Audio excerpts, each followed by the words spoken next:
Hari ini gue kedatangan satu orang penting. Dia sebenarnya jabatannya itu luar biasa kalau kita dengar ya. Dia orang penting di sebuah perusahaan lah.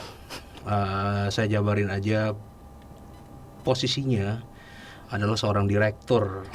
Ya, inilah dia, Ibu Dion.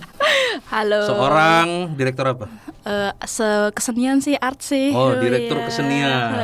Itu kalau bahasa Inggrisnya art director. Jadi lo art director di Indonesia kan? Oh iya, alhamdulillah. Jadi semua kesenian yang ada di Indonesia itu beliau lah kepalanya. Wadaw, takut. Langsung diklaim. Kalau bisa jadi direktur di usia semuda ini? Jadi ceritanya papa saya. Bapak saya bapak saya tiba-tiba dari orok udah dihadiahin bayinya tuh properti gitu. Wah. Udah gak relate. Tapi gue sebenarnya tegang duduk di depan seorang direktur. Jangan gini, tolong klarifikasi saya ya. Seorang art director itu posisinya tinggi banget ya sampai disebut direktur. Enggak sih, sebenarnya tetap aja dianggap seperti babu juga sih, seperti episode sebelumnya. Ada 2 babu loh di episode sebelumnya. Iya, jadi saya babu ketiga kayaknya, atau babu keempat ya. Saya ada versi babu yang lainnya gitu. Art director, lo art director di mana? Ada di agensi multinasional di Jakarta. Lu di agensi multinasional sebagai seorang art director atau biasa disingkat sebagai AD. Jadi art director ini itu lu bisa jabarin gak sih? Dia itu sebenarnya setara senior, junior, middle.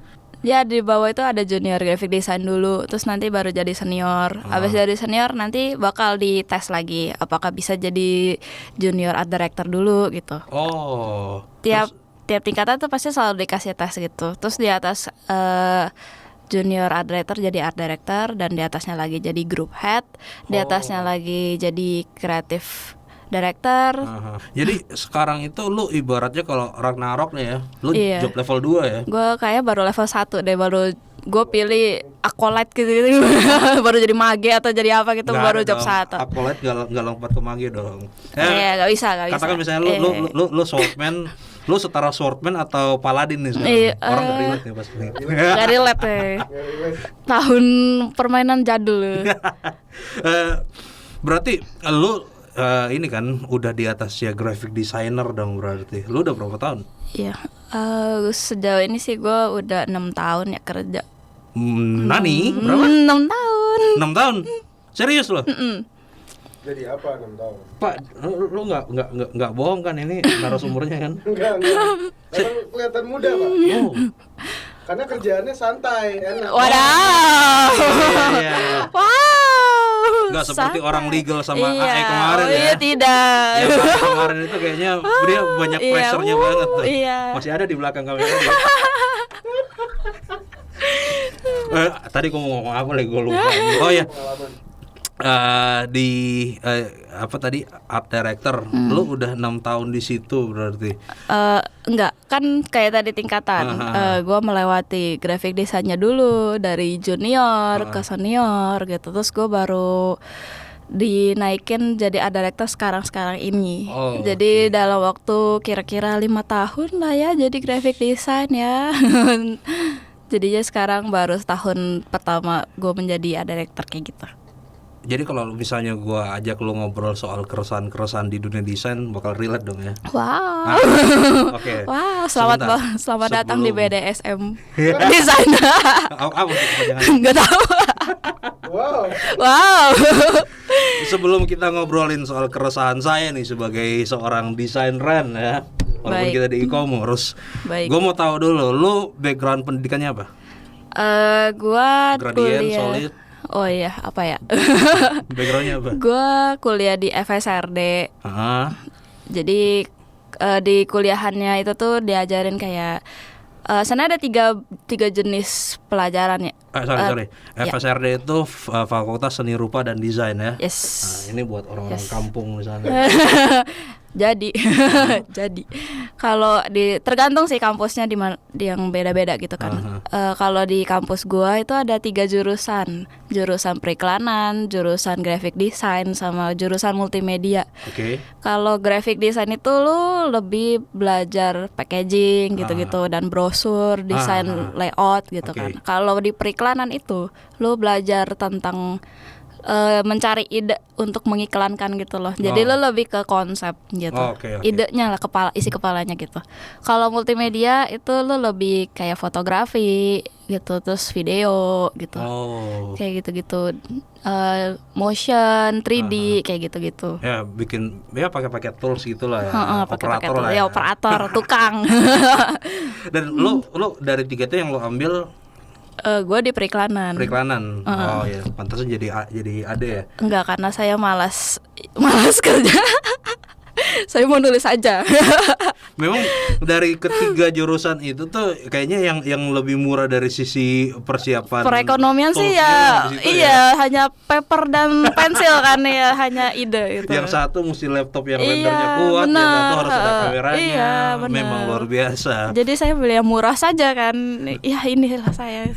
Yang penting kan untungnya nanti kan. Tapi lo ambil komunikasi di situ dan akhirnya pada saat mulai karir lo kan mulai graphic design berarti ya. Lo juga berarti pada saat lo tahu-tahu dikit lah berarti pakai ya Corel kayak gitu-gitu. Oh, itu udah harus sih karena kan kita starter kitnya itu semua harus dimulai dari graphic design.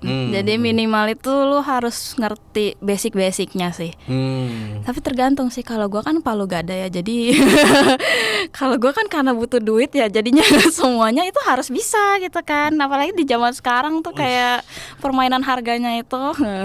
Permainan harga, permainan diskon gitu ya, apalagi diskonnya diskon 100%, tapi semuanya, maksimal potongan 5.000. Iya, kayak gitu-gitu. Cuman dibayar kayak AFC.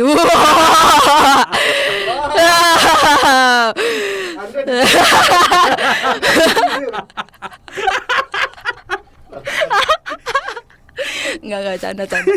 Ada yang lebih parah, saya cuma dibilang terima kasih ya, terus udah. Cuman thank you. Proyek 2M ya, makasih Mbak. Ya makasih ya, thanks, udah.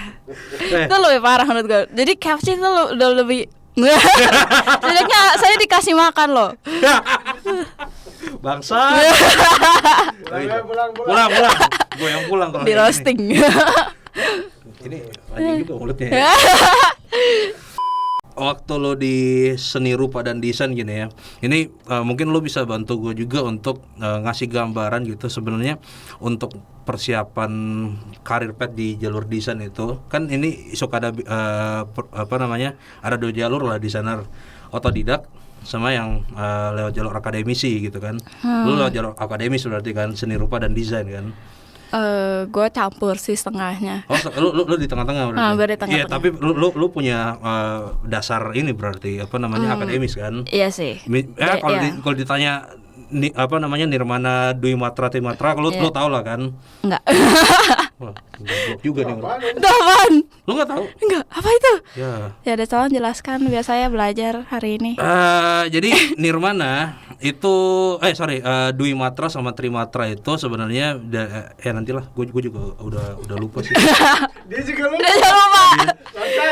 Masa lu nggak tahu sih?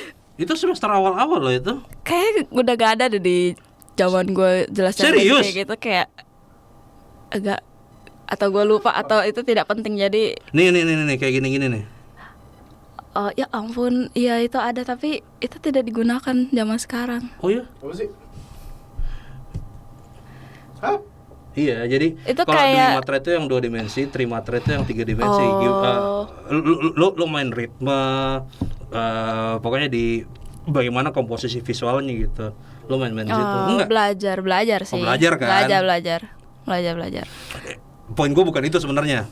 Poin gue adalah sebenarnya dari sisi akademis gitu ya. Desain dan seni itu beda atau enggak sih? Beda. Bedanya apa? Kalau desain itu lebih komposisi gimana semuanya terlihat enak gitu, kayak untuk orang ngelihatnya itu kayak lu memberi pesannya itu tuh kayak pesannya jelas gitu kan. Kayak tapi pesannya itu ya untuk korporat kayak gitulah, kayak lu menjual kan. Untuk audiens, Iya, untuk penjualan gitu. Kalau seni juga kayak gitu. Tapi kalau seni kan lebih ke kitanya, kayak ini perasaan gue, ekspresif gitu-gitu. Oh.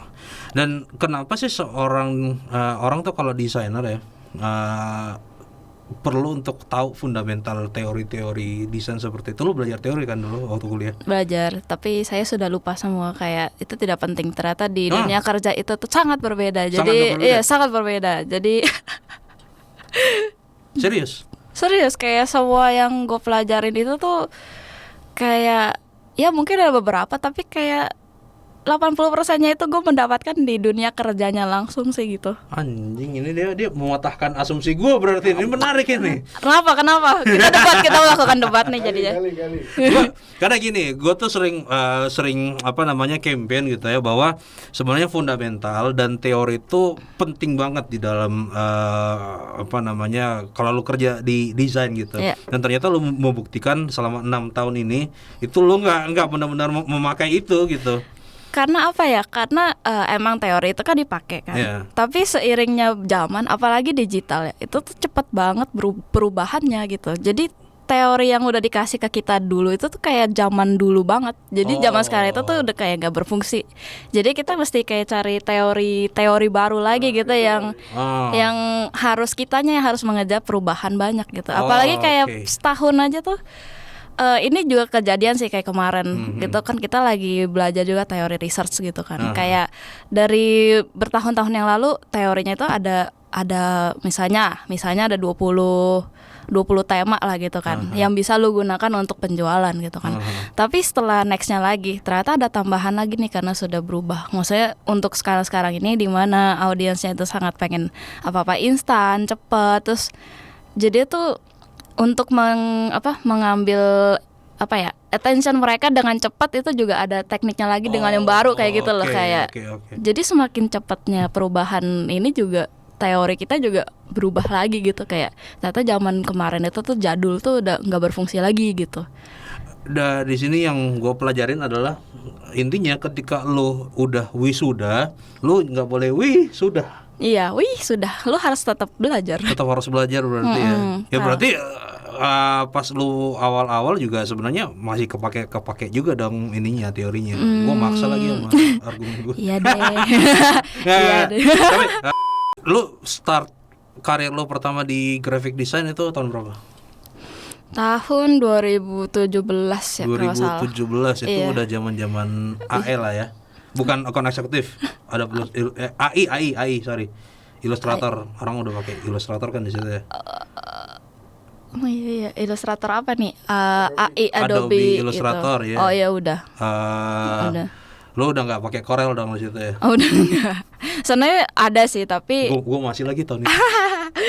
Apa ya? Kalau Corel itu sebenarnya bukannya sampai sekarang masih beberapa ada yang pakai. Aku juga nggak tahu sih. Dulu zaman gua dulu ya, terakhir 2014-15an itu Corel itu udah banyak udah nggak ada yang mau pakai, apalagi di industri CMYK ya. Karena kalibrasi warnanya sama mesin print itu kadang suka lari. Jadi orang yang pakai Corel dicap fosil sih sebenarnya. Iya, gue dulu satu-satunya gue orang yang pakai Corel di kantor gue dulu. Yang lain pakai AI gitu. Aduh, ini gimana anjing. Lu di awal karir lu tuh kerja di mana? Agensi juga? Agensi juga. Oke. Kenapa? Itu. Kalau menurut gua, kalau sebagai lu fresh graduate, lu harus mencari portofolio dulu sih.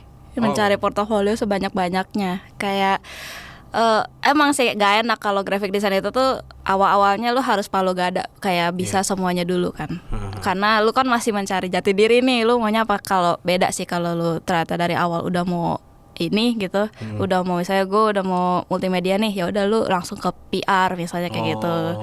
Tapi kalau gue lebih pengen lihat-lihat dulu sih yang mana yang gue suka gitu. Dan di agensi itu peluang untuk mendapatkan semua hal itu bisa gitu. Nggak cuma soal desain doang. Iya, nggak cuma soal desain. Kalau di agensi itu lu bisa ngide, bisa lomba, lu bisa TV juga bisa gitu, syuting juga bisa. Terus lomba tuh maksudnya gimana? suka ada award tentang ide kayak gitu. Oh gitu. Ha-ha. Oh. Apalagi anak muda sekarang tuh pasti pengen cari nama kan, nama dulu kan. Jadi yang inisiatif gitu suka dijadiin lomba gitu buat dapetin nama. Mereka tuh banyak yang berlomba-lomba gitu. Oh jadi di antara antar agensi gini itu suka ada kompetisi gitu ya? Oh. Ada.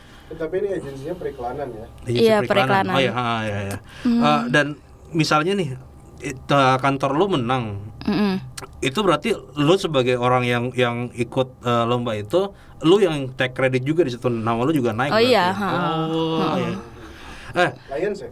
Hah? Leon itu ya? Banyak sih, nggak cuman Cipar, nggak cuman Lions, banyak yang lokal juga ada, yang di multi juga ada gitu. Tiap tahun itu selalu ada pasti ya. Selalu. Ada yang aneh sih dari lu nih sebagai seorang anak desain gitu ya. Lu kesini nggak pakai tote bag, Pak? Maaf ya. Mana tote bag? Nggak ada, nggak bawa.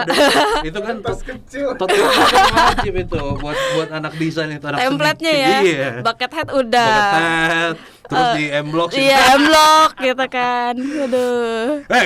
Gue mau nanya sebelum pas lu awal-awal karir nih, lu sempat ini gak sih apa tuh namanya freelance? Kan tadi lu sempat bilang mau ngejar portfolio kan? Nah, pas lu masuk di tempat lu yang pertama itu, lu udah punya portfolio atau enggak? Ada. Dan itu lu dapat dari freelance gitu? Inisiatif itu. Jadi tuh gue orangnya selalu iseng kayak wah kayak ide ini nih lucu nih gitu, bisa kayak gue realisasiin gitu.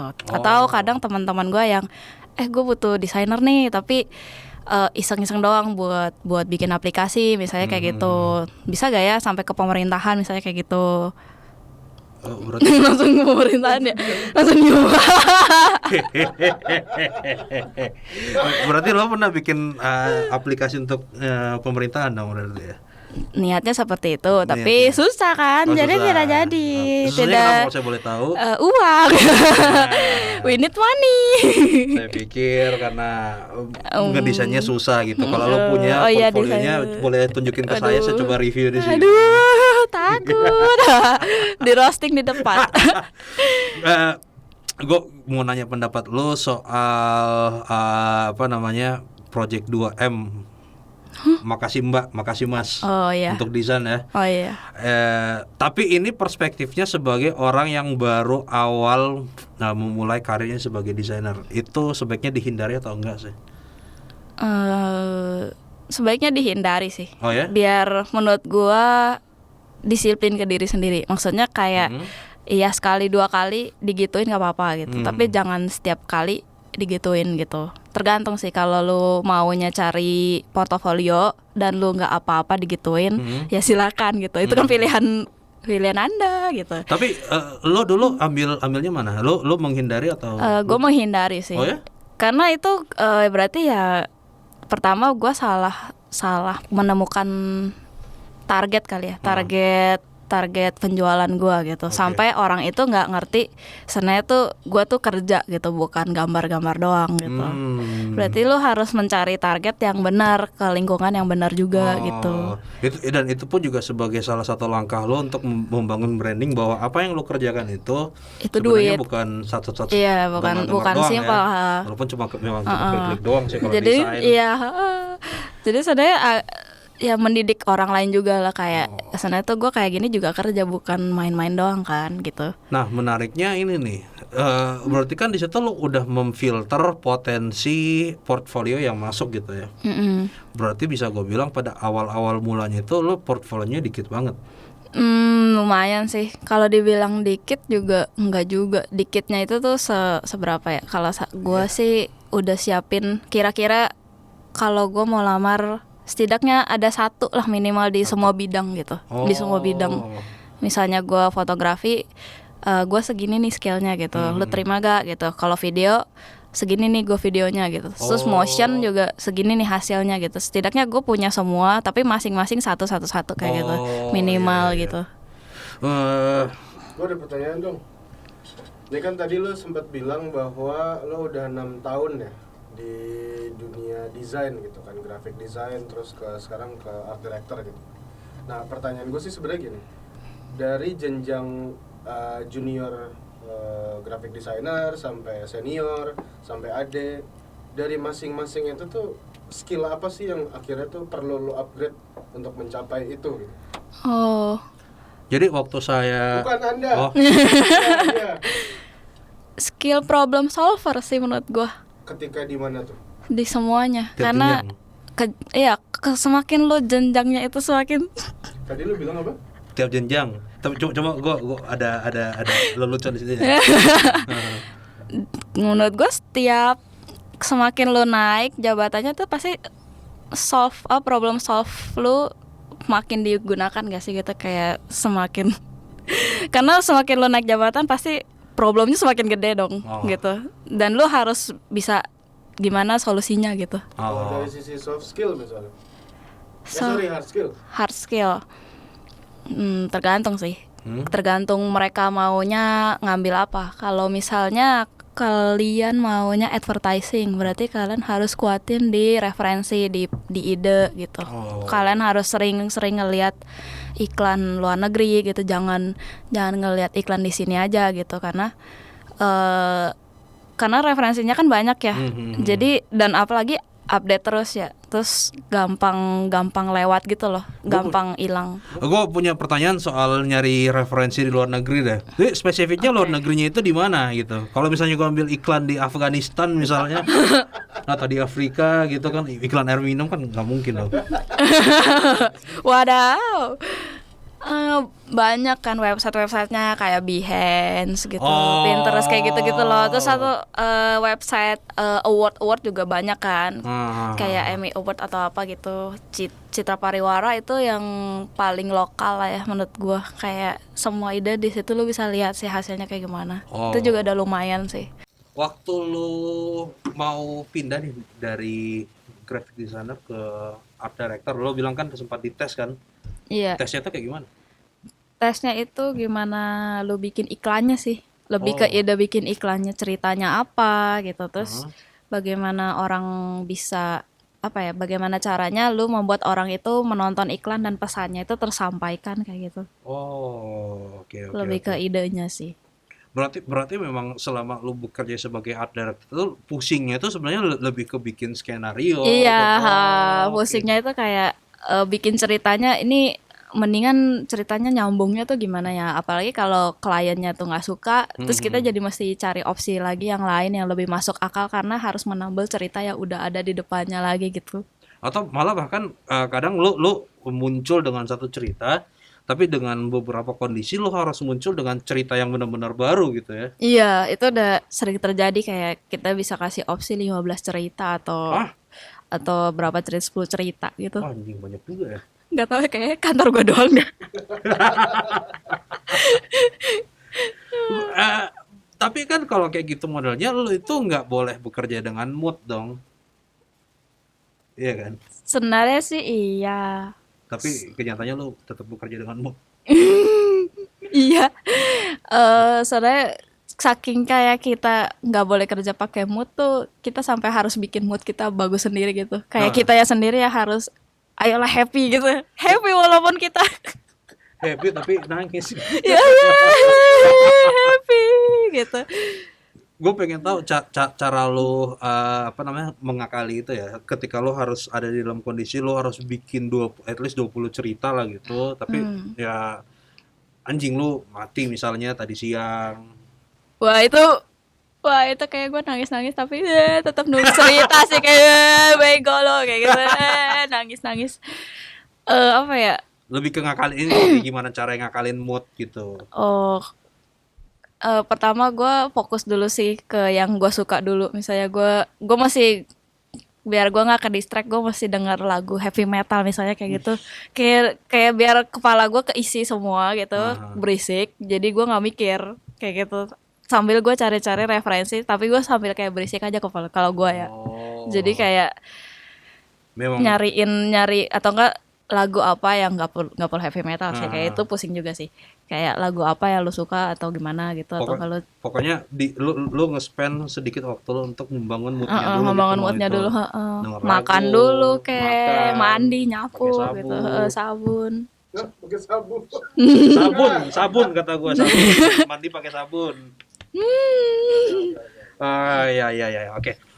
Gua ini pertanyaan terakhir ya. Baik. Buat teman-teman ini nasihat dari seorang senior, berarti senior apa namanya, di jalur desain lah. Buat teman-teman nih, mau dia itu otodidak atau lewat jalur akademik, yang harus mereka prepare pertama kali ketika mau masuk ke dalam karir ini atau industri ini apa sebenarnya yang paling penting? Apa ya? Penguasaan tools kah atau apa gitu? Problem solve sih, tetap. Problem solve. Lo harus bisa menjadi problem solve dan lo nggak boleh terlalu idealis. Maksudnya, oke kalau ide lo bagus gitu dan lo pengen pertahanin, tapi lo harus melihat keseluruhannya gitu. Apakah ini worth it untuk dipertahanin atau enggak gitu. Kayak lo harus peka, terus problem solve, terus lo harus terus berkembang sih, terus belajar gitu, karena kan kita media itu cepet banget berubahnya, jadi tetap harus belajar terus setiap hari kayak gitu, ngelihat referensi terus gitu. Tadi menarik sih yang pas lu bilang apa namanya, peka, bukan peka, apa namanya, Idealis. ya idealis, yang idealis itu karena kadang ada ide tuh yang bagus banget, tapi sebenarnya dari perspektif, entah dari perspektif komunikasinya, perspektif bisnisnya nggak menjual gitu, sampai ya lu harus kompromi dengan hal itu gitu kan. Ya itu juga gua rasain sih di digital product design gitu ya. Kadang tuh gue berpikir, wah gue harus bikin fitur ini gitu, katakan fitur misalnya bisa check in pakai biji mata misalnya, tapi dari sisi teknikal misalnya dari programming atau dari bisnis itu nggak mungkin kan, walaupun itu ketika gue berhasil membuat produk itu, nama gue bakal melejit sampai ke Mars misalnya, tapi lagi-lagi nilai duitnya nggak ada, ya kita mesti kompromi dengan hal itu sih.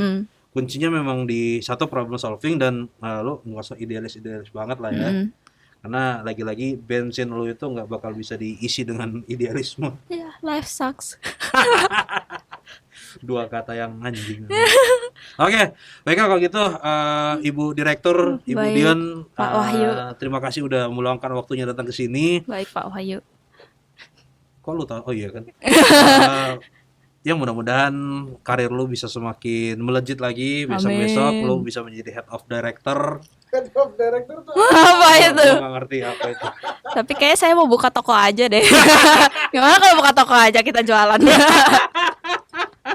Gue punya jokes rasis tapi ya udahlah. Thank you semuanya. Dadah.